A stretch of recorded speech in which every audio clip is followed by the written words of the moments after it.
Get ready to enter the Thrivetime Show. We started from the bottom, now we here.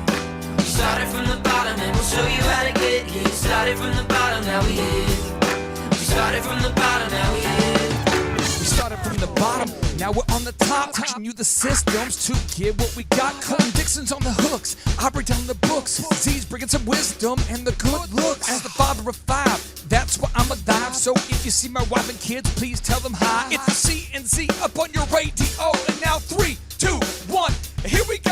We started from the bottom, now we here. We started from the bottom and we'll show you how to get. Terry Powell, how are you, my friend? Clay, great to be here. I'm doing great. Hey, today we are talking about hitting the ground running with your new franchise. So this is for all the people who've invested in a franchise business model, or maybe somebody who's on the verge of investing. You're kind of going, what happens once I'm actually starting? Day one sort of thing. And so there's really 4 phases of business development for franchise owners, for franchisees. There's really 4 phases there. And so we're going to be discussing each one. And basically, we're going to start off with phase number 1 here. Phase number 1, I kind of call this the baby phase. But basically, this is the phase where somebody has just signed the contract and before they see their first customer. Talk to me about, if we can take me to that place, if you can kind of imagine, I just bought one and I just paid you, just bought the franchise, and I haven't seen a customer yet. Walk me through what that phase is like, this baby phase. Yeah, well, you'll have signed the license agreement, so now it's official, and all the elements that come forward as a result of now becoming a franchisee under that license will become available to you. And the beauty of it is that the franchisor has it all structured. So there'll be a pre-launch phase in most cases where they'll prepare you for the initial training and ongoing training to be able to open your franchise business. So right away, they're going to want to get some of the details out of the way. Right now, you're just learning about the business, so it's building on your education and awareness around how to apply the franchise model for your own benefit. Now, correct me if I'm wrong here, and I probably am. But on the franchise disclosure document, yes, I can see a table of contents of my operations manual. So I can see the table of contents for my operations manual before I buy one. Yes. But I can't actually see the operations manual until I buy one. Is that right? Yeah, and the operations manual will be a piece of that ongoing rollout, but also you're going to see in that disclosure document the curriculum and the process of what your training is going to be, which is launch. So there's a lot to know here. I could be learning new equipment. I could be learning my operations manual, Exactly. I'm setting up a lot of systems. It's kind of, I think I've heard it said, it's getting ready to get ready, or what exactly? Is it kind of You want to avoid that phase. You want to avoid that phase. That usually happens when you get a little bit overwhelmed and you shut down a little bit temporarily and you spend too much time looking to totally grasp or understand everything before you actually start letting the business model benefit you. So that you really need to take action here. You don't want to get stuck. Okay. Do you find that a lot of franchise owners are a little bit scared right here where they go, uh-oh, I just bought something. Do you see that? Or I just invested in something. Do you see that? Well, right before that point, we call that the sweaty palm syndrome. Okay. And that's a checkpoint. We say, we tell people don't be alarmed by that. We'd be more concerned if you didn't have it. And then once they've made the commitment and have been awarded the license, they shift over to how quickly and how abundantly can I get the information that I feel that I need to get the business and get the results. And I think we always have to keep it in mind. We always have to mention this. You have to keep it in mind. The franchisor is not really making any money until you are making money as a franchisee. Well, yeah, they're recovering some of the investments they had to make to be able to bring you on and offer you a franchise. And now they're going to be putting the most energy and effort at that launch phase is when the franchisor is putting the most energy and effort, as are their team members, with the least amount of royalty coming in because you haven't even generated $1 in royalty stream. How much contact should a new franchisee be having with the franchisor at this phase in their business development? How much contact should we be having? Franchisee really doesn't need to be concerned about what that'll be, how much it'll be, or what the steps are, because everything is rolled out in a very strategic approach, paint by numbers, or think of it about building a skyscraper. You want your business to be a skyscraper, but the foundation has to be built first. A lot of times they're going to want to jump to the second or third floor when the franchisor is going to keep you focused on the logical, sequential way to build on that. So if I'm a little bit overwhelmed, feel a little bit over my head, this is normal. That's very normal. I just don't want to get stuck getting ready to get ready. I want to keep on taking action. Yeah, just allow the system to, we call it the Nike principle, just do it. Okay, so we're moving on to phase number 2. This is the toddler. Anybody who has kids, or maybe if you've ever been a kid, you know that toddlers, they have to kind of learn to walk. They're just learning to walk. They tend to make a lot of mistakes, but they're taking action. You don't see a lot of kids getting dejected that they fall down often and then just quit trying. Yeah. They just keep going here. And so this toddler mindset, in my mind, this is the phase that goes from the time that where you've actually seen your first customer to really the point where you're starting to successfully make it through your first year. So it's kind of like, did somebody just walk in? Did we just have a customer? Right. That kind of euphoria to the end of the first year. Can you walk me through some of the things that are going on from a mindset perspective during this first, from the first customer to the end of the first year? Well, there is a lot of things to learn and a lot of surprises along the way, but all of them are orchestrated and understandable from the franchisor perspective and from the education. But toddler is a great way to describe it. And we talk a lot about franchising being so successful because they provide the guardrails. And if a toddler is just learning to walk in our home, we also put up guardrails. We block off the stairwell. We put cushions around the hearth on the fireplace because we know they're going to stumble. Yeah. Okay, they're going to make some mistakes. All franchisees make mistakes. The good part is there's no mistake you can make within the guardrails of that licensing system that will detract from your results. So the idea is be open to be making mistakes as part of your learning. And I will say this is a huge reason why I love the franchise model here. From my own personal experience, I know I decided to buy radio ads back in the day with one of my first businesses. And we sold wedding entertainment to brides and grooms. Well, almost all the purchases were driven by brides. I bought ads on a talk radio station that had almost an all-male audience, and a lot of them. And so the ads just kept running and running and running. It was like about $8,000 a month, and I kept being like, when am I going to get a call? Well, because there wasn't guardrails, I had got pretty intense about it, and there wasn't any guardrails. Where I see a lot of times when people buy a franchise, there's more guardrails in place where they say, here are a few marketing avenues that have been proven to work. Yeah. Choose which one. We recommend this much, not that more than this much, not less than this much. And there is enough guardrails where you're going to fall, but it's not going to be like, you're not going to break a leg usually. All right, it's not going to take away from the results that you can obtain.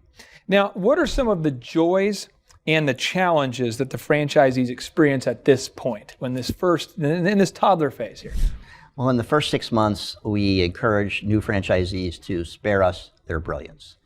And the beauty of recruiting franchisees into a proven system is you want to have people that have had proven successes in their past careers. Okay. So they're knowledgeable, intelligent, well-meaning individuals. So they have a lot of things they bring to the table. And most of them want to share that as their brilliance to improve on the franchise system before they actually apply it. There is a lot of that takes place naturally for many achievers, but it's something that can really get you off track. You really need to just settle in, apply the Nike principle, just do it, follow the system, and spare your brilliance of ideas, suggestions, modifications, and things until after the 6 months. Now, there seems to be a lot of eagerness and optimism during this phase, where there's kind of a, not utopia, but there's a belief that things could be great. We could build a big business. We could open up multiple locations. There seems to be a lot of that energy there. What are some of the big issues that you deal with, despite the optimism during this phase, that are pretty common? Well, the most interesting thing and most common is that the franchisee during this phase of determining to invest puts together their idea of the best and worst case scenario. Okay. And then they come to a conclusion that they can deal with that transition phase during the first 6 months to a year. Okay. They also understand that there's going to be additional investments and things that they're going to continue to make while they're building that business. But interestingly, right after their first month or so, they start questioning that and wondering why it's not happening sooner. Okay. And they also get nervous about continuing to make the investments that it takes to get beyond that first 6 months. So they start to pull back. I'm going to give an example of what not to do here, because I've seen it happen firsthand. I know of one particular situation where in the franchise agreement, the person who bought the franchise was required to spend a minimum amount of money each month on advertisement. Exactly. And I think month 1, they pulled their ads. They said, we're not doing it. Month 2, we just can't do it. And they weren't really honest with the franchisor and their financial situation in certain areas. So they pulled back ads. Well, then less people showed up. So then they pulled back staffing, and then they had less than quality standards. And then it's a bad cycle. So really, this is when you probably need to be extremely, the entire time you're in a franchise, you need to follow the systems. But specifically, this is when you really need to implement with pig-headed discipline these systems, right? Absolutely, and you need to stay true to the course of the plan from a standpoint of making the transition from investment and continuing to invest in order to get a higher return. So if you start to cut back or you start to change that, then don't expect the same return in the same time frame. Now, we're going to move on to phase 3. This is what I call the teenage phase. And this is sort of that phase where you're kind of unruly, we're kind of, we think we know everything, but we know nothing. And I just did kind of an informal, unofficial survey, just kind of walking around Walmart, and I discovered that about 99% of the teenagers there were not happy with their parents. And I think in franchising, I see this a lot, where somebody's been in business now, they finished year 1, and now they're going, you've mentioned sparing us your brilliance in the first few months. 6 months. Now we're saying, I have made it through a year, I know everything, and I'm going to just start making crazy changes. I'm going to reinvent the whole wheel. Walk me through, in your mind, why you start to see franchisees get a little unruly sometimes after that first year and some of that teenage stuff going on. What do you typically see there? A lot of similarities to raising teenagers. When they start into that teenage age, they were very close to their parents, they were following a lot of guidance, and then all of a sudden, it's like something happened. And they no longer really want to hear that advice, or they no longer want to have a parent involved, or even recognize the fact that they have a parent. A little bit of that occurs in a franchise, but fortunately not at the 95%.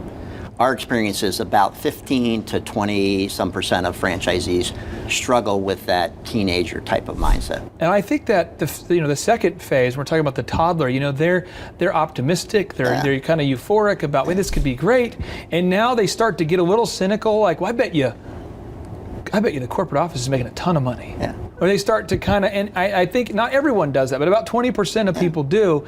And I think it's important that I can just share objectively, having spoke at franchise conferences, it doesn't matter what franchise you invest in, there's always going to be about 20% that feel that way. Absolutely.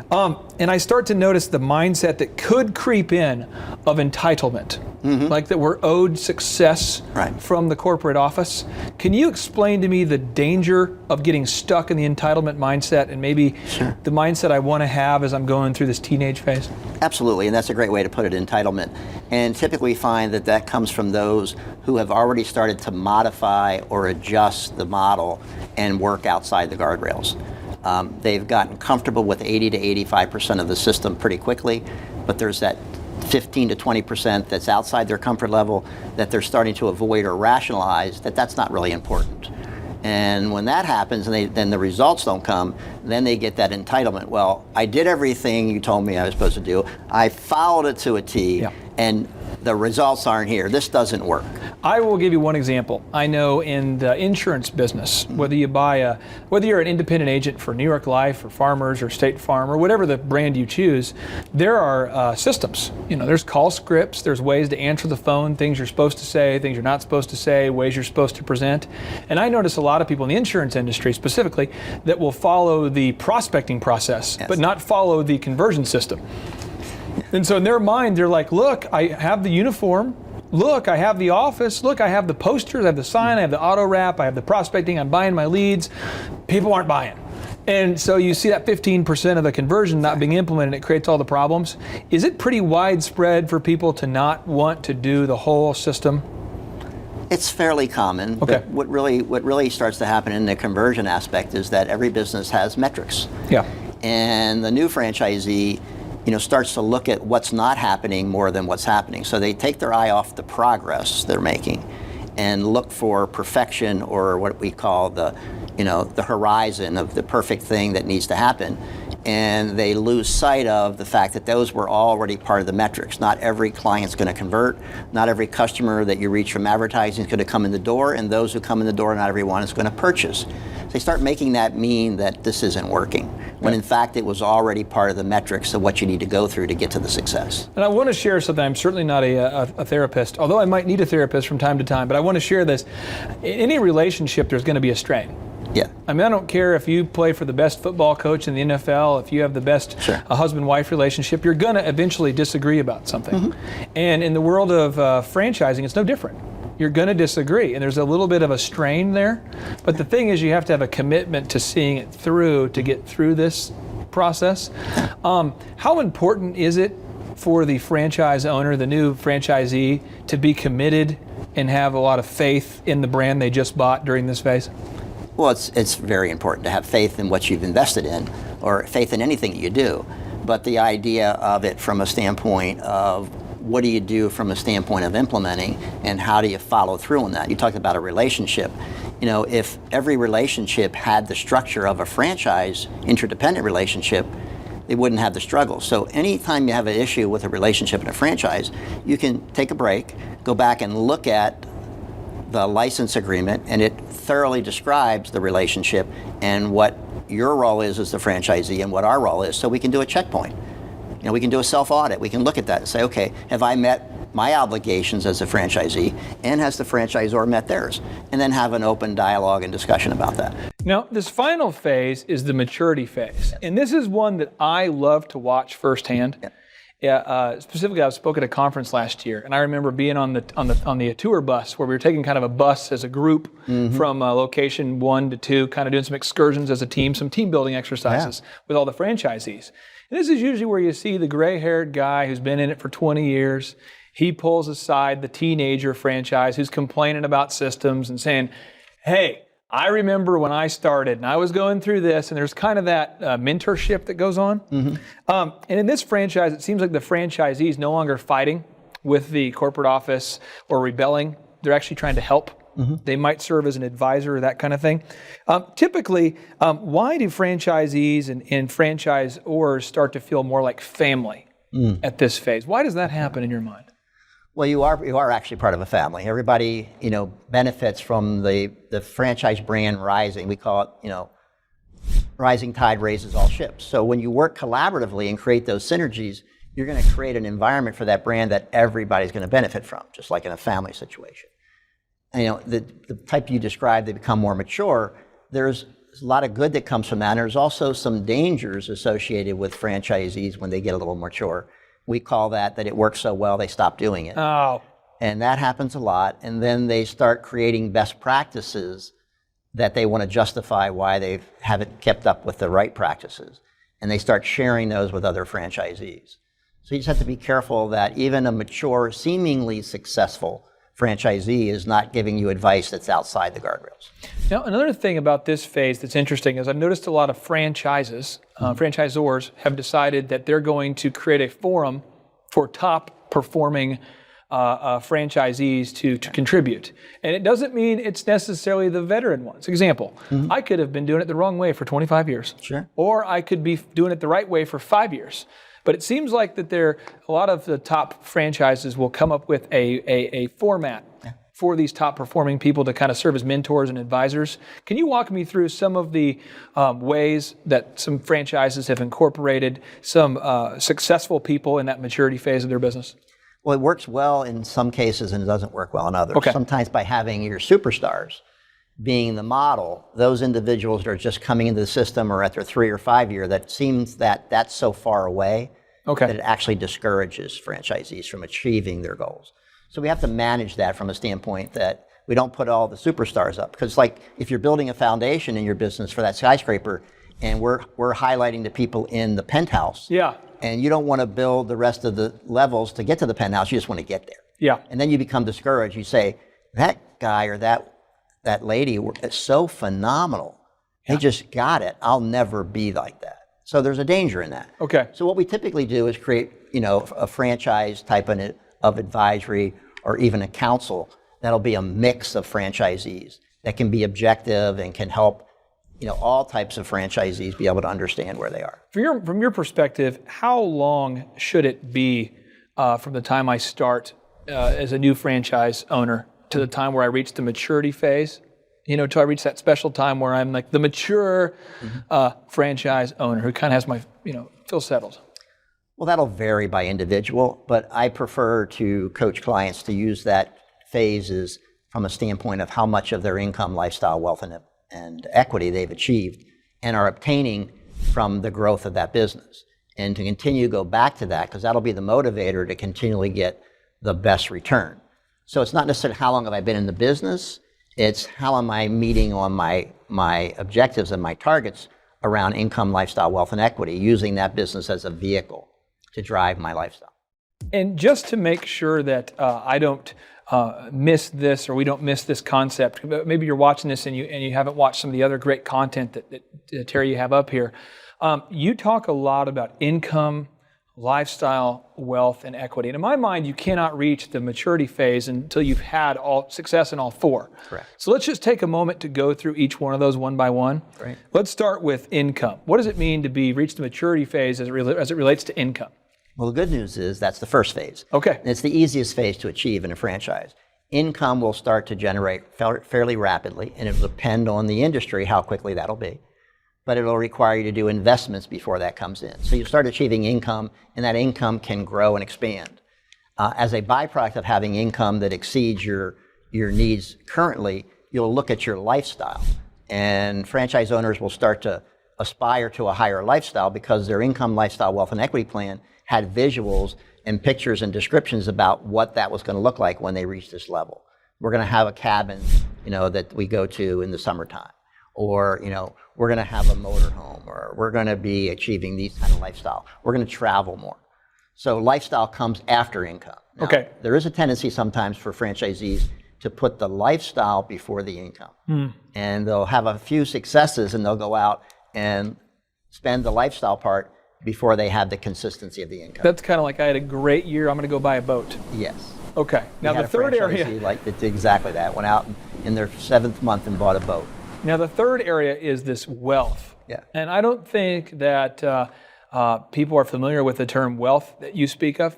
So go ahead and clarify what you mean by the maturity phase and as it relates to wealth. Okay. So you're going to have the income, and then you're going to have the lifestyle. And there's going to come a point where you have all the lifestyle and the income that you can possibly spend currently or utilize. So now you're going to take the excess income that's being driven by that business, the profit, and you're going to start to diversify your wealth into other areas. So you're going to have other investments. You're going to have multiple investments. You're going to have additional licenses that you'll invest in. Or you'll go and diversify into multiple brands. Or you'll just invest in the stock market. Or you'll invest in stocks and bonds. Yeah. Or you'll invest in real estate. So that's the wealth building phase, that it uses the excess profitability from the business to reinvest some of that and to grow it, and also diversify it into other wealth building strategies. What about equity? This final phase of maturity, this equity, what does it mean to achieve the maturity or the mature status as a business owner in terms of equity? Kind of think of it if you have a real estate and it's matured in its value from the point where you purchased it, where your equity is higher. So you purchased it for $300, it's now worth $600. In a business, you're going to have that constantly building, where the value of that business, if you were to sell it, is much higher than when you invested in it. So you're constantly building that, and you can cash in that equity by either selling it, or you can pass it on as part of your estate. And I want to make sure that if you're watching this, you're getting this, because I did not understand it before having worked in the franchise business. I basically helped coach some franchisors who needed help with their call centers and operations. And so I kind of was, as a vendor from the outside looking in, but because of the amount of regulation that exists within franchising, it's more regulated than you said than stocks and bonds. And you're absolutely building an asset that you can sell. Absolutely. So you can grow your business to be very successful. And there's a market for people who are totally willing to, they're actually very interested in wanting to buy your franchise. Absolutely. And the bigger it gets, the more people that want to buy it. So that's exciting. Yeah, it is. Terry, I appreciate you bringing some clarity, bringing some of that knowledge you just don't get in college here. And you've been doing this for 30 years, and I appreciate you giving us sort of that fire hose of knowledge. So thank you so much, my friend. My pleasure. Appreciate it. Take care.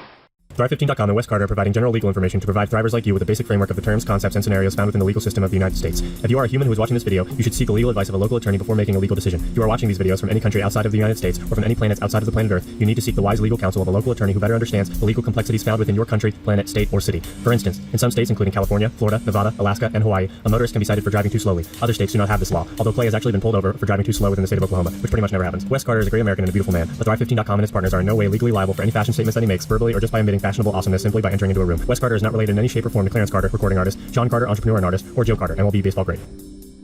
Wes Carter, how are you, my friend? I'm well. How are you? I'm doing great. Last night I slept for 5 hours, which pushed past about that 4-hour realm. I'm kind of the 4 hours I'm used to. Mm-hmm. So I feel like I have that much more energy.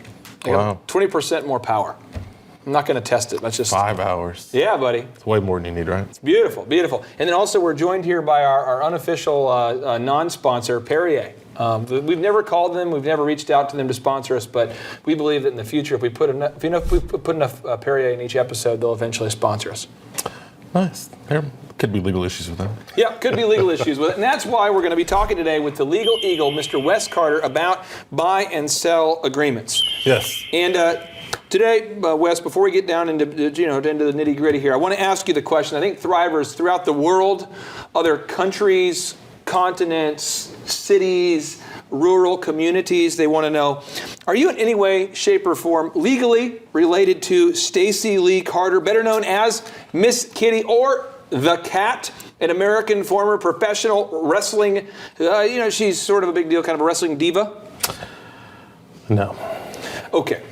And if he's going to be that way, we just are going to move on. And so now we're talking about buy and sell agreements, and I'm going to go ahead and define it for you. Okay. It says a buy and sell agreement is an approach used by sole proprietorships, partnerships, and closed corporations to divide the business share or interest of a proprietor, partner, or shareholder. The owner of the business interest being considered has to be disabled, deceased, retired, or expressed interest in selling. The buy and sell agreement requires that the business share is sold according to a predetermined formula to the company or remaining members of the business. Before the interest of a deceased partner can be sold to the company or remaining partners, the deceased estate must agree to sell. Wes, what does that mean in common sense? There's a lot of big words there. Yeah, what does this mean? What is a buy and sell agreement? It's pretty much like a prenup for a business. We're going to agree going in, if we split up for any reason, here's how we are going to distribute our assets. Now, for a lot of thrivers watching this, I'm sure as you're starting your new company right now, or maybe you have one, maybe you and a partner are cheating the system. You're trying to screw the man, which would be me. And you said we're going to share an account. So the two of you have one account. You're watching this video together. I know it can be awkward, but the thing is, nobody starts a business, I believe, with the idea that they're going to have a failed partnership. Correct. But yet, are you saying we should have one of these business prenups before we start? You should, absolutely. It should be one of the first things you do. Really? If you're talking about, like you mentioned, your partner dies, your partner is disabled, your partner has a personal bankruptcy, your partner gets divorced. Yeah. Those are all things that will significantly affect the business, and you could end up in business with a bankruptcy trustee or an ex-wife if you're not careful. Now, what is the most common misconception that people have about a buy and sell agreement? Probably the most common misconception, I would say, is that you don't need one, that we'll figure it out. If you want to sell it, we'll just agree later on. Or if we get to the point where we want to sell the business, nobody thinks about, what if only one of us wants to sell it and the other one doesn't? We'll figure it out later. Well, here's the thing. I'm not talking about me necessarily. I might be, but I'm talking about a guy I know, right? A guy I know. That way I'm not getting myself in legal trouble. It's a guy I know. It could be me, could be a guy I know, we don't know. But the guy I know has partnered with a lot of different people. And, sometimes people, they do weird stuff. They get divorced, they get into tax issues, they do bad things, people get sick, people get hurt. I mean, no one plans on it, but it happens, right? I mean, this is pretty common stuff here. Pretty common. Okay, so I'm going to ask you this. This is kind of a story time with Wes Carter. Wes, go ahead and tell me a horrible story about what can happen if you're a business and you say you're a business owner and you and a partner own a business together and you don't have a buy and sell agreement in place. Okay. I mean, what's the worst thing that could happen? Give me kind of a story. What could happen? Probably worst case scenario is your partner is involved in a bankruptcy and a divorce at the same time. Because then you have a bankruptcy trustee coming in to try to regulate the business's assets to pay its creditors, your partner's creditors. At the same time, you have a wife and a husband who are trying to split up their marital property, part of which is his interest in the business, deciding who gets the money, who gets to make management decisions. I mean, and you're just sitting there trying to run your business. Now, if you're watching this right now, hopefully you're one of those thrivers who's decided to be proactive. And so you're watching this video before you find yourself in the funk. Yes. But Wes, let's say that I'm in the funk. I'm in the funk like James Brown. I'm in the funk like Parliament. I'm in the funk like Bill Clinton, George Clinton. Bill Clinton did play the saxophone, so he also brought Little the funk. funk there. But if I'm in the funk and I find myself partnered with a guy who's going through a divorce, he's going through some financial issues, bankruptcy, what can I do without a buy-sell agreement? You guys can always mutually agree to do something, depending on how far along it is in the process. If a divorce judge or a bankruptcy trustee has already tried to tie something to that business interest, it's a little too late. But if you're just getting into the funk, then you can always try to go ahead and mutually agree and get one done real quick. Otherwise, it's going to be a matter probably of just default state law issues where you're just going to have an attorney tell you what the default rules are in the state, and you're stuck. Well, with that inspirational story, I'm going to crack open a Perrier here real quick here. Awesome. Would you like a Perrier? I'll pass, thank you. This thing has no calories and I think no flavor. That's an amazing deal. I don't know. I thought forever. How do they There goes that sponsorship. How do they? Yeah. Well, I mean, if you prefer flavor neutrality, legally speaking, That's this is true. a beverage for you. But okay, so now we're moving here into this question I have for you. Okay. And again, we're not going to quote you as far as a specific stat. I just want to know in general. If you say you meet with 10 business owners, what percentage of them in your mind have a buy-sell agreement in place? I would say maybe half have one. Half. Half. So if you're watching this, if it's not you, it's somebody you know. And if you're sharing an account with somebody in that room is definitely not having a buy-sell agreement That's in place, true. right? Yeah. I know in the world of small business, we've got a lot of things we're doing, a lot of hats we're wearing, and one of the last things we think about is things that aren't happening right now. Yes. The things that happen in the future. Sometimes we do a poor job of planning. But if you had to stress on a scale of 1 to 10, 10 being the most important thing in the world, 1 being it doesn't matter, how important is it to have a buy-sell agreement in place? I'd say 10. Wow. And quickly. Really? Yes. Because like we talked about, once something happens and you're in the funk, it's a little too late. If you're in the funk, I want you to ask yourself this question. Here we go. We're going to ask ourselves this question. If you're in the funk, if you're out of the funk, either way, ask yourself this question. What are some of the tough questions, Wes? What are some of these questions that we should be asking? Tell the thrivers, what is the question they should be asking themselves? I mean, you should not have a question, do I need one? You need one. Then the questions you have to ask are, who can buy it? Mm-hmm. Are you going to limit it to who can your partner go out and sell to anybody? Mm-hmm. How much are we going to buy it for? How do we figure out when we get to that point? Who can buy it? And how much? Okay. I think are the two big ones. And how much should it cost if I want to make one of these buy-sell agreements right now? I'm going, okay, I'm tired of all this funk. I'm not going to have Parliament and George Clinton and all the James Brown in my office. No funk. I'm going to go ahead and just take action. How much is it going to cost me? So you start out around $500, $750 and go up from there depending on how big your business is, how complicated it is. And in my shameless attempt to just make sure that we're not slamming other attorneys, we're not praising a particular attorney, but there's attorneys of all scopes, good attorneys, bad attorneys out there. Yes. You're recommending find a reputable attorney with some references. Make sure you find a good attorney. Right. We always recommend ask around, find someone who's happy with their attorney around in your area, or call an attorney that represents a business that you like. What if I know a guy? What if I say I know a guy? He's not an attorney, but he went to law school for a while. He went on to LegalZoom.com. He downloaded, nothing wrong with LegalZoom.com. He went on to Libid.com. He goes on there. He found a template. Can we just do that? No. Every situation is a little different. Every state's got different laws, so it's important to find out either someone who practices in multiple states or a good attorney in your state. So if I know a guy who knows a guy named Vinny, I shouldn't do that. We should probably stay away from Vinnies unless they have a law degree.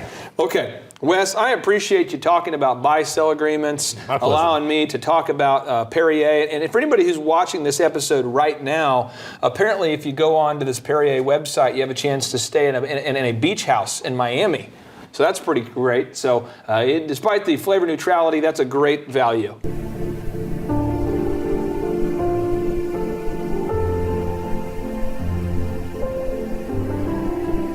Well, Wes, as always, I just want to remind you that I'll see you later. All right. All right, Clay, welcome to your own studio, Thrive15.com. I was waiting here. I knew you'd eventually show up. I'm glad that we're doing these 5-minute bursts here. And the goal is to define certain topics that possibly aren't known by everybody. And Yeah. you even say many entrepreneurs don't know the true definitions of these topics, correct? And not only that, we don't know why we even need these things. Good. Because we're talking about something today that I didn't even think I needed Right. until like 7 years ago. Okay, so that topic today is bookkeeping. We're going to be defining what that means, and how it applies to your business, and why you need to watch this episode right here. And we're also talking about, maybe we can talk about why there's a crazy sound in the background. I love it. If we have time, we'll get back to it. Good, there will be sounds. Stay focused. So the definition that we have here of bookkeeping refers to the task of recording the amount, date, and source of all business revenues and expenses. Bookkeeping is essentially the starting point of the accounting process. Only with accurate bookkeeping numbers can we meaningfully account for what's been done. Well, I'm going to ask our super producers to put this on the screen right here, okay? But here we go. 1, if you can just kind of give me the fingers here. Yeah, 1, one. we need the amount. Good. 2, we need the date. Date. 3, we need the source. Give us the source. And the source, Luke. Use the source, Luke, okay? And that's for all business-related revenues and expenses. So go ahead and give me 2 more. Revenue and expenses. Bam. Okay. That's what it is, okay? So again, you have to have the amount. The amount. The date. Date. The source. Thank you, Luke. Then you have to have the business revenue and Right. expenses. Okay, and you have to have all of that to create the bookkeeping. If you don't have this information, you need a bookkeeper. Okay. So I'm just saying, if you don't have it, you need it. Now, some of you are going, no, man, I don't need this information. I have my own system. No, you don't. And I've been audited by the IRS and audited. That was an interesting word. We'll be talking about that on a later episode. But I've been audited by the IRS, and I can only tell you that it is a special. It's a special feeling. It's like when you have a friend who you kind of remember from like 3rd grade. Sure. Who hits you up on Facebook. Yeah. And he says, hey, buddy, we should get together. And you really don't know who he is, but you go ahead and agree. No, it's not And then good. you show up at Panera Bread or some kind of restaurant, Sure. and he ambushes you with some high-pressure sales presentation. That's what it's like having the IRS ninjas come to your office and help aggressively examine your expenses. When did that happen to you? In 2007, I was asked by the United States Small Business Administration Right. to fill out a packet of information because I had been nominated for the Entrepreneur of the Year Award. Okay. I filled out the packet of information, and after I filled out the packet of information, at some point I got a call from the IRS not congratulating me on my award. No, What? no. They didn't send you a gift or anything. No, what they did is they said, we're going to be coming to your office now. Okay. Actually, I think they said, we're in your office now. And we are here to help you discover Yeah. the amount, the date, Good. the source of all business revenues and expenses. Expenses. And that's what they did. So if you don't hire a bookkeeper, they get to help you keep your books. That's wonderful. So here's my one issue, though. What if I don't like doing that? Well, if you don't like doing this, we have to hire somebody to do this. It So really has to get done, though. yeah, and I'm just being real. Like, as we're growing Thrive, Yeah. I want to spend, 0% of my day doing this. Right. But I have to know those numbers. Okay. For not only myself, but for, it's sort of like a rain gauge. And let's just say that I'm obsessed with rain. Yeah. You set the rain gauge out, you know how much rain came in. You know that kind of stuff. Well, if you're into rain and tracking weather patterns, you want to know that. Because if not, you might just speculate and go, it rained 4 inches. Yeah, but this is more than a fun little hobby. This is something we've got to do. This is real life. This is real talk. This has to happen. This is as real as one of those very touching segments on Oprah. Well, Clay, one reason why I love sitting next to you, not just your aesthetic beauty, but the fact that you can talk to us about this topic and draw from real experiences. I mean, this is not theory. Clay did not go to school to study accounting. He's experienced this. He knows what happens when you don't focus on bookkeeping. I'm going to stop joking for a second because this is terrible. My wife and I would cry. Like when I say cry, as in like tears leaving our face. We're getting so dehydrated that we almost pulled our hamstring. It's because you didn't have air conditioning, right? No, because we were getting audited. And the fear of getting these letters and being told that you owe money, and the bills are massive. Yeah. And then having to hire an accountant to go back in the past, they call it forensic accounting. They're researching in the past to see what you might have done. That's crazy. Right. You want to talk about some marital drama? Right. That makes it exciting. I mean, my wife and I had some drama, and you say when you're working out, if you cause stress, you get buff. Yeah. Our marriage was getting buff. That's not good. We were getting stressed out.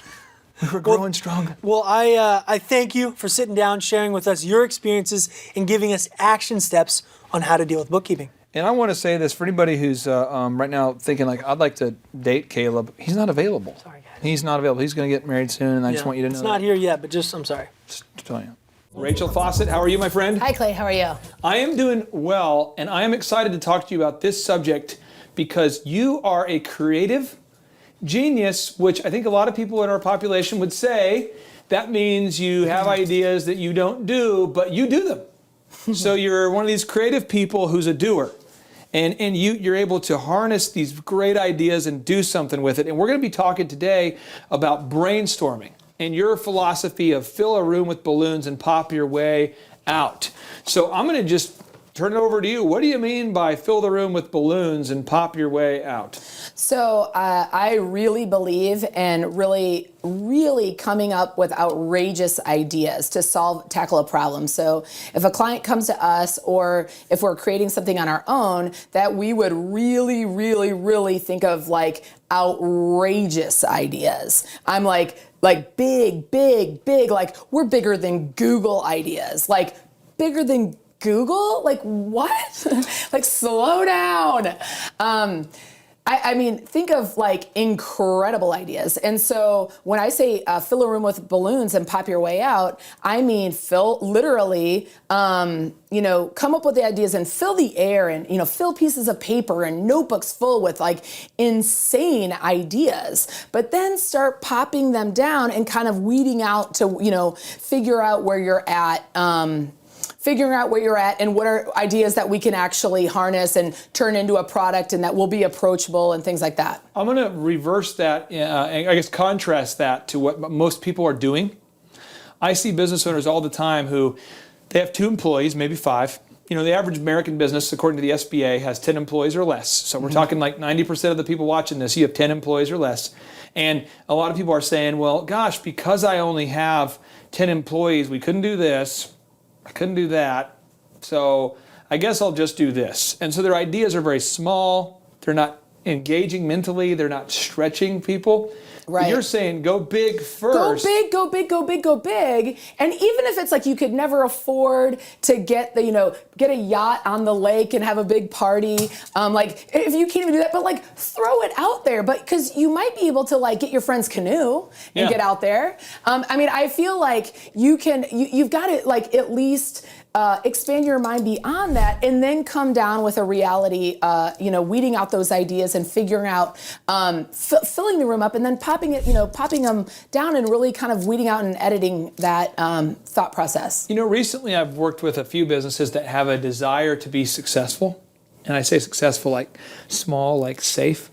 And I said, hey, if your ideas don't freak you out and maybe scare your partner or cause you to be like, oh no, we couldn't do that, they're maybe not big enough. They're not big enough. And so I was talking to one lady and I said, hey, with your business, I believe that you can be a national brand. You're that good. You've got to make your packaging look national, because right now it looks local. Right. And I can tell you, this is a super specific example, but she changed her packaging.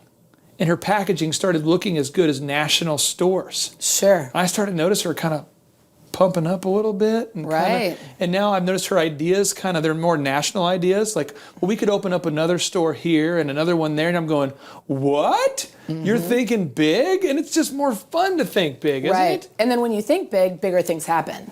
I love it. And so if you're watching this right now and you're kind of going, how do I think big? There is a book called The Magic of Thinking Big, which I am a huge fan of. We'll put the book graphic on the screen here. It's phenomenal because The Magic of Thinking Big is about this very idea.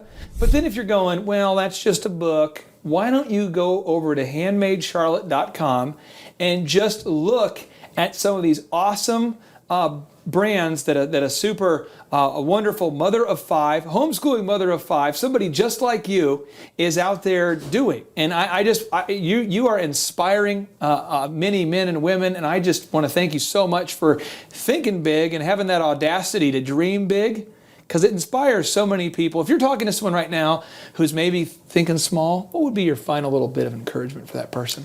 I would say don't be afraid, to think big, and get a piece of paper right now, right when this little clip ends, and start thinking about the zaniest ideas you've ever thought, and then go from there and write 10 ideas behind it and see what you come up with.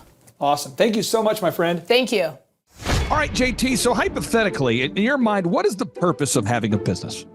To get you to your goals. So it's a vehicle to get you to your destination. Whoa. And would you need profits to get there? I mean, is when you have a business that's successful, in your mind, in your expert opinion, would you need profits to get you to your goals? Yeah, because if you have a $15 million business, but you have $15 million of expenses, it's kind of pointless. Holy crap! All right, so the question I would have here for you, if you could take 10 minutes or less and see if you could save $3,000 a year by reducing your credit card fees, would you do it? Yes, absolutely. Holy crap. Why would somebody out there who's listening right now who has a sane mind, why would they not go to thrivetimeshow.com/credit-card, thrivetimeshow.com/credit-card to schedule a 10-minute consultation to see if they can reduce their credit card fees by at least $3,000 a year. Why would they not do it? Yeah, why would they not do it? Maybe because they didn't understand how you said the website. The 3 is a symbol of the spirit of the Griswold family Christmas. No, that's clear. Okay, so that could be true. So I would encourage everybody to check out thrivetimeshow.com/credit-card, thrivetimeshow.com/credit-card. What would be another reason why someone would not be willing to take 10 minutes to compare rates to see if they could save $3,000 or more on credit card fees? Maybe they think it is a waste of time and that it won't. It's not possible. There's somebody out there that's making more than $3,000 every 10 minutes, and they're like, nah, that's not worth my time. We getting there, right money. We getting there, right money. There's probably someone out there that would think that. Well, I'll just tell you, folks, if you're out there today and you're making less than $3,000 per 10 minutes, I would highly recommend that you go to thrivetimeshow.com/credit-card because you can compare rates, you can save money. And, the big goal, in my opinion, of building a business is to create time freedom and financial freedom. And in order to do that, you have to maximize your profits. Holy crap. Now, one way to maximize your profits is to increase your revenue. Another way to do it is to decrease your expenses. It's a profit deal. It takes the pressure off. JT, is there any other reason why somebody would not be willing to take 10 minutes to compare rates to see if they could save a total of $3,000 a year on average? I am at a loss, and I cannot think of any other. Shampoo is better. I go on first and clean the hair. Conditioner is better. I leave the hair silky and smooth. Oh, really, fool? Really? Stop looking at me, Swan. Well, let me tell you a good story here real quick here. I actually, years ago, compared rates with this company here called IPS. It's Integrated Payment Services. And I scheduled a consultation. I don't know that I was skeptical. I just thought, whatever, I'll take 10 minutes. I'll compare rates. I can't tell. You can tell me I'm a doctor. No, I mean, I'm just not sure. Or can't you take a guess? Well, not for another 2 hours. You can't take a guess for another 2 hours?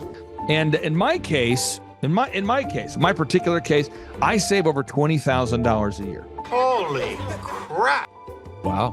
Which is, like groceries when my wife goes to the organic stores. Find everything you need today? Yeah. Great. Okay. Oh, God. No. Everything okay, ma'am? It's just that you've only scanned a few items and it's already $60. I'm so scared. Okay, I'm a trained professional, ma'am. I've scanned a lot of groceries. I need you to stay with me. It's just that my in-laws are in town and they want a charcuterie board. Well, this isn't gonna be easy, so I need you to be brave, all right? What's your name? Patricia. Patricia, all right. I need you to take a deep breath. We're about to do the cheese. That's the difference between eating organic and not organic. So because my wife eats organic, I had to take the 10 minutes needed to compare rates to save the $20,000 a year on credit card fees just for one of my companies. One question, what's the brand name of the clock? The brand name of the clock, Rod, do we have it? Brand name of the clock, it's an elegant from Ridgeway. It's from Ridgeway. Let's Let's buy the clock and sell the fireplace. So I encourage everybody out there, go to thrivetimeshow.com/credit-card. You schedule a free consultation, request information. A member of our team will call you.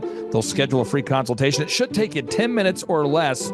And then they're going to compare rates and see if they can't save you more than $3,000 a year off of your credit card processing. You were hoping what? I wouldn't owe you money at the end of the No, day. you don't owe us money. Because at the end of the day, the goal of the business is to create time freedom and financial freedom. And in order to do that, you need to create additional profits.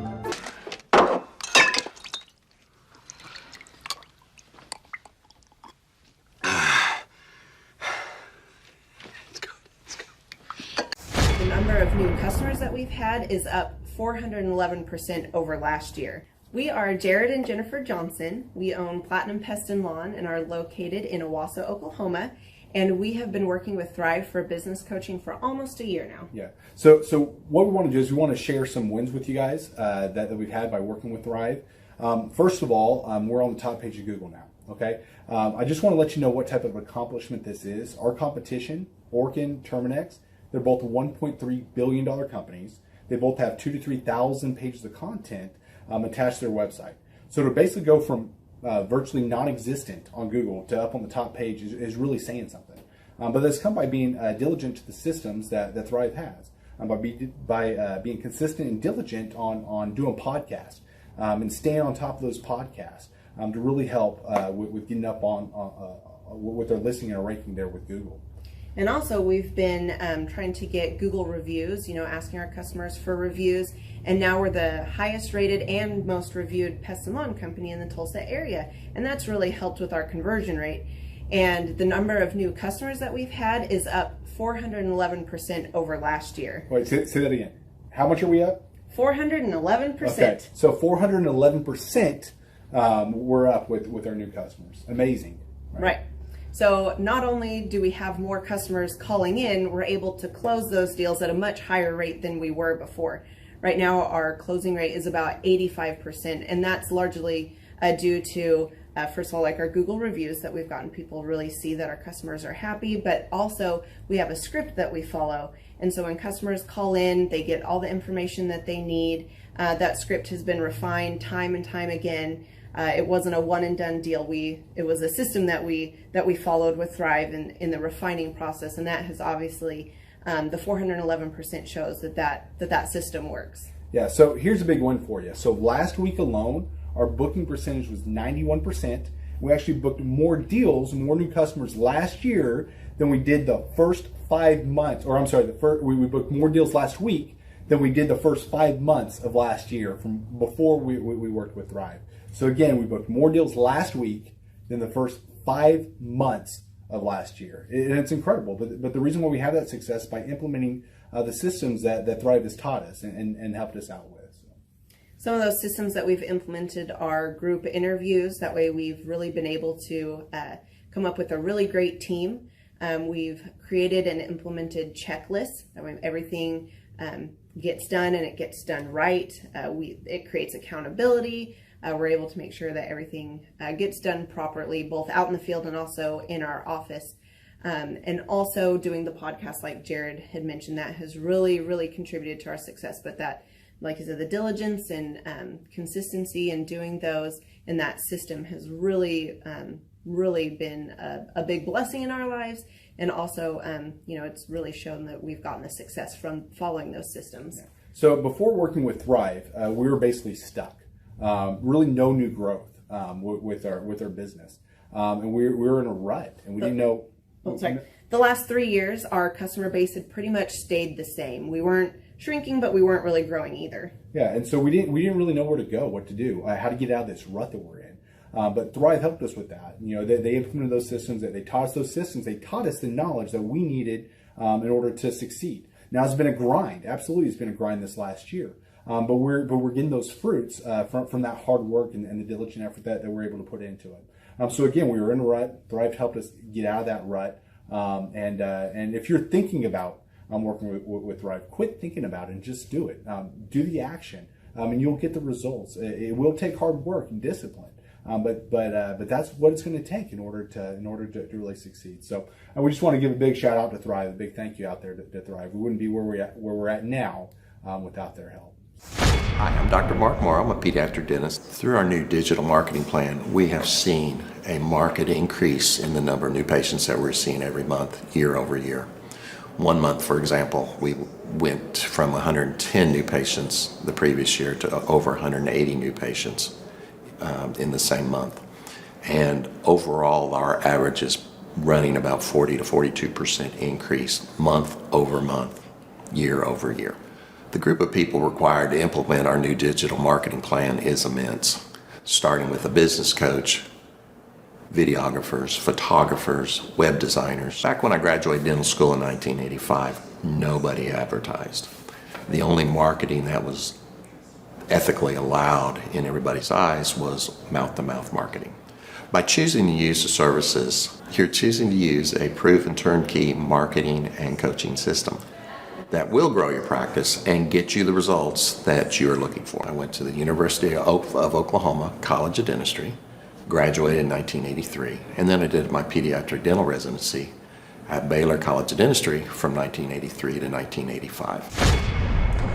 Hello, my name is Charles Kolaw with Kolaw Fitness. Today I want to tell you a little bit about Clay Clark and how I know Clay Clark. Clay Clark has been my business coach since 2017. He's helped us grow from 2 locations to now 6 locations. We're planning to do 7 locations in 7 years and then franchise. And Clay has done a great job of helping us navigate anything that has to do with like running the business, building the systems, the checklists, the workflows, the audits, how to navigate lease agreements, how to buy property, how to work with brokers and builders. This guy is just amazing. He's this kind of guy has worked in every single industry. He's written books with like Lee Crockrell, head of Disney, with the 40,000 cast members. He's friends with like Mike Lindell. He does Reawaken America tours, where he does these tours all across the country, where 10,000 or more people show up to some of these tours. On the day-to-day, he does anywhere from about 160 companies. He's at the top. He has a team of business coaches, videographers, and graphic designers and web developers, and they run 160 companies every single week. So think of this guy with a team of business coaches running 160 companies. So in the weekly, he's running 160 companies. Every 6 to 8 weeks, he's doing Reawaken America tours. Every 6 to 8 weeks, he's also doing business conferences where 200 people show up, and he teaches people a 13-step proven system that he's done and worked with billionaires, helping them grow their companies. So I've seen guys from startups go from startup to being multimillionaires, teaching people how to get time freedom and financial freedom through the system. Critical thinking, document creation, putting it into organizing everything in their head to building into a franchisable, scalable business. Like one of his businesses has like 500 franchises. That's just one of the companies or brands that he works with. So amazing guy, Elon Musk kind of like smart guy. He kind of comes off sometimes as socially awkward, but he's so brilliant, and he's taught me so much. When I say that, like Clay is like, he doesn't care what people think when you're talking to him. He cares about where you're going in your life and where he can get you to go. And that's what I like most about him. He's like a good coach. A coach isn't just making you feel good all the time. A coach is actually helping you get to the best you. And Clay has been an amazing business coach. Through the course of that, we became friends. I was really most impressed with him is when I was shadowing him one time. We went into a business deal and listened to it. I got to shadow and listen to it. And when we walked out, I knew that he could make millions on the deal, and they were super excited about working with him. And he told me, he's like, I'm not going to touch it. I'm going to turn it down, because he knew it was going to harm the common good of people in the long run. And the guy's integrity just really wowed me. It brought tears to my eyes to see that this guy, his highest desire was to do what's right. And anyways, just an amazing man. So anyways, impacted me a lot. He's helped navigate anytime I've got nervous or worried about how to run the company, or navigating competition and an economy that's like, I remember we got closed down for 3 months. He helped us navigate on how to stay open, how to get back open, how to just survive through all the COVID shutdowns, lockdowns. I'm Rachel with Tip Top Canine, and we just want to give a huge thank you to Clay and Vanessa Clark. Hey guys, I'm Ryan with Tip Top Canine. Just want to say a big thank you to Thrive 15. Thank you to Make Your Life Epic. We love you guys, we appreciate you, and really just appreciate how far you've taken us. This is our old house. right? This is where we used to live a few years ago. This is our old neighborhood. See? It's nice, right? So this is my old van and our old school marketing, and this is our old team. And by team, I mean it's me and another guy. This is our new house with our new neighborhood. This is our new van with our new marketing, and this is our new team. We went from 4 to 14, and I took this beautiful photo. We worked with several different business coaches in the past, and they were all about helping Ryan sell better and just teaching sales, which is awesome, but Ryan is a really great salesman. So we didn't need that. We needed somebody to help us get everything that was in his head out into systems, into manuals and scripts, and actually build a team. So now that we have systems in place, we've gone from 1 to 10 locations in only a year. In October 2016, we grossed 13 grand for the whole month. Right now it's 2018, the month of October. It's only the 22nd. We've already grossed a little over 50 grand for the whole month, and we still have time to go. We're just thankful for you, thankful for Thrive and your mentorship, and we're really thankful that you guys have helped us to grow a business that we run now instead of the business running us. Just thank you, thank you, thank you times 1,000. The Thrivetime Show, 2-day interactive business workshops, are the highest and most reviewed business workshops on the planet. You can learn the proven 13-point business systems that Dr. Zellner and I have used over and over to start and grow successful companies. I mean, we get into the specific steps on what you need to do to optimize your website. We're going to teach you how to fix your conversion rate. We're going to teach you how to do a social media marketing campaign that works. How do you raise capital? How do you get a small business loan? We teach you everything you need to know here during a 2-day, 15-hour workshop. It's all here for you. You work every day in your business, but for 2 days you can escape and work on your business and build these proven systems so now you can have a successful company that will produce both the time freedom and the financial freedom that you deserve. You're going to leave energized, motivated, but you're also going to leave empowered. The reason why I've built these workshops is because as an entrepreneur, I always wish that I had this. And because there wasn't anything like this, I would go to these motivational seminars, no money down, real estate, Ponzi scheme, get motivated seminars, and they would never teach me anything. It was like you went there and you paid for the big chocolate Easter bunny, but inside of it, it was a hollow nothingness. And I wanted the knowledge, and they're like, oh, but we'll teach you the knowledge after our next workshop.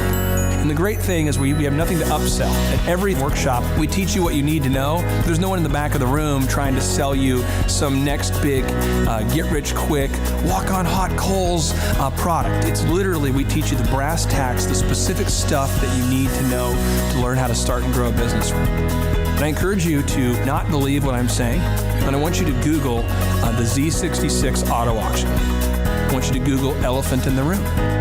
Look at Robert Zellner and Associates. Look them up and say, are they successful because they're geniuses, or are they successful because they have a proven system? When you do that research, you will discover that the same systems that we use in our own business can be used in your business. Come to Tulsa, book a ticket, and I guarantee you it's going to be the best business workshop ever, and we'll even give you your money back if you don't love it. We've built this facility for you, and we're excited to see you. If we go back 8 years ago, think about the number of clients you had back then versus the number of clients you have now. As a percentage, what has been the growth over the past 8 years, do you think? We got to inspire somebody out there who just doesn't have the time to listen to their calls. Okay, so Clay, it's like I would go up and down from about $10,000 a month up to about $40,000, but it's up and down roller coaster. And so now we've got it to where we're in excess of 100 clients. That's awesome. And so I would have anywhere from 5 clients to 20 clients on my own with networking, but I had no control over it. I didn't, without the systems, you're going to be victimized by your own business. For somebody out there who struggles with math, if you, let's say that your average number of clients was 30 and you go to 100, as a percentage, what is that? I have doubled every year since working with you. So I've doubled in clients, I've doubled in revenue every year. It's 100% growth every year I've worked with. Now, so I'm looking, we've been good friends 7-8 years, and I've got doubled 5 times. Which is just incredible. I mean, the first time you do it, that's one thing, but when you do it repeatedly, yeah, I mean, that's unbelievable. We're working our Blessed Assurance off this year to double. We're planning on doubling again. We're incorporating some new things in there to really help us do it, but we are going to double again this year. I started coaching, but it would go up and down, Clay. That's when I came to you, as I was going up and down, and I wanted to go up and up instead of up and down. And so that's when it needed a system. So creating a system is you have nailed down specific steps that you're going to take no matter how you feel, no matter the results. You lean into them and you do them regardless of what's happening. You lean into them, and it will give you X number of leads. You follow up with those leads, turns into sales. Well, I tell you, it's if you don't have a script and you don't have a system, then every day is a whole new creation. You're creating a lot of energy just to figure out what are you going to do. Right. And the best executives, Peter Drucker is a father of modern management. He said the most effective executives make one decision a year. What you do is you make a decision, what is your system, and then you work like the Dickens to make sure you follow that system. And so that's really what it's all about. So with a script here, we have a brand new gal that just came in working for us. She nailed down the script, and she's been nailing down appointments. Usually we try to get one appointment for every 100 calls. We make 200 to 300 calls a day per rep. Right. And she's been nailing down 5 and 8 appointments a day. Somebody out there is having a hard time. That script. So she's making how many calls a day? She's making between 200 and 300 calls a day. Whoa. And our relationship is weird in that we do. If someone were to buy an Apple computer today, yeah, and or let's say you bought a personal computer, a PC, the computer is made by, let's say, Dell, but then the software in the computer would be Microsoft, let's say, or Adobe or whatever that is. So I basically make the systems, and you're like the computer and I'm like the software. It's kind of how I would describe our relationship. Yeah. Tim, I want to ask you this. You and I reconnected. I think it was in the year 2000 and what was it? Maybe 2010. Is that right? 2011, maybe, or no, maybe further down the road. Maybe 2013. 2012. Okay, so 2012, and at that time I was 5 years removed from the DJ business, and you were how many years removed from tax and accounting software? It was about 10, 11 years. We met. How did we re-meet? What was the first interaction? There was some interaction where you and I first connected. I just remember that somehow you and I went to Hideaway Pizza. But do you remember when we first reconnected? Yeah. Well, we had that speaking thing that. There it was. So it's Victory Christian Center. I was speaking there. My name is Robert Redmond. I actually first met Clay almost 3 years ago to the day. I don't know if he remembers it or not, but I wasn't working with him at the time. I asked to see him and just ask him some questions to help, direct my life, to get some mentorship. But I've been working with Clay for now just over a year. The role I play here is a business coach, business consultant. I work with different businesses, implementing best practice processes and systems that I have learned here by working with Clay. And the experience working here has, to put it real plainly, has been just life-changing.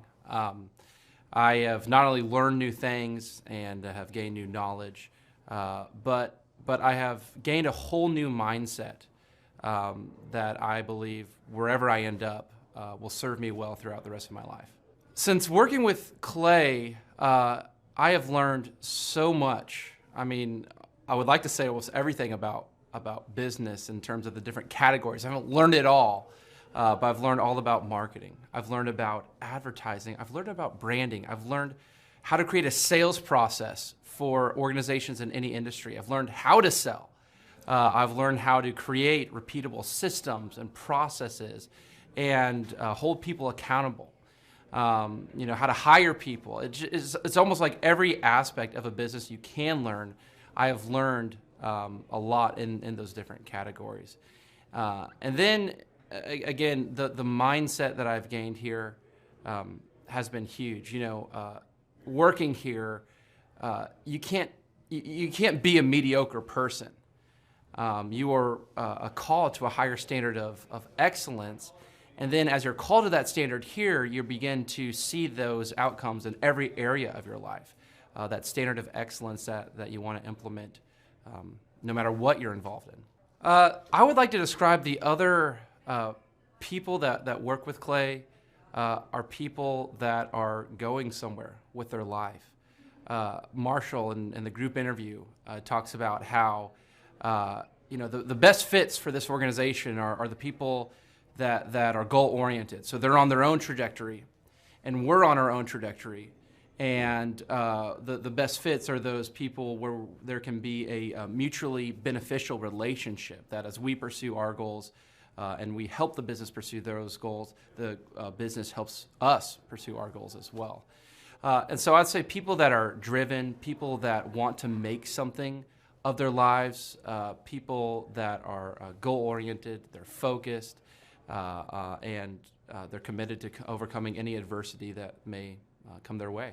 Clay's passion for helping business owners grow their businesses it's unique in that I don't know if there's anyone else that can be as passionate.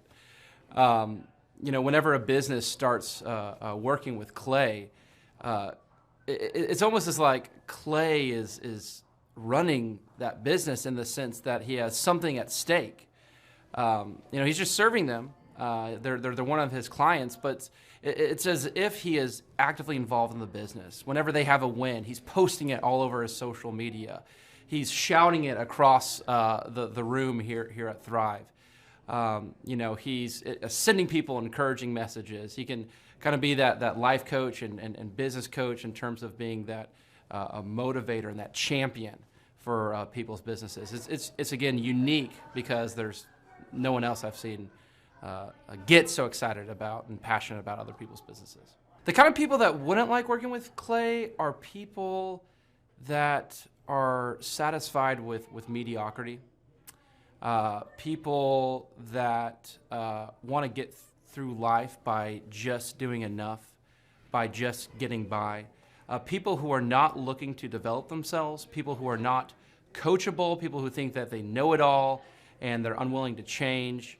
I would say those are the type of people. In short, anyone that's content with mediocrity would not like working with Clay. So if you're meeting Clay for the first time, the advice I'd give you is definitely come ready to take tons of notes. Every time Clay speaks, he gives you a wealth of knowledge that you don't want to miss. I remember the first time that I met Clay. I literally carried a notebook with me all around. I was looking at this notebook the other day, actually. I carried a notebook with me all around, and I just took tons of notes. I filled the entire notebook in about 3 or 4 months, just from being around Clay, following him, and learning from him. And then I would say, come coachable. Be open to learning something new. Be open to challenging yourself. Be open to learning and adjusting parts about you that need to be adjusted.